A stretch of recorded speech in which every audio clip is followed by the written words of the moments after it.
going to be testing this 2 amp Hunter Original wall control on this ceiling fan here. So you can see here, we're going to try it. This is the first test video of it, because I'm planning to show it off on the fan to demonstrate, just to make sure it works. It's low, medium, and high.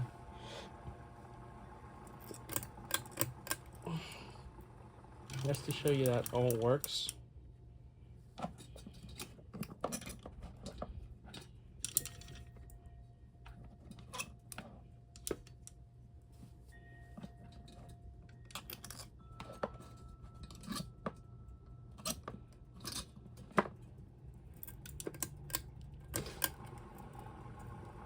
We're demonstrating it using the low profile too here for the motor test.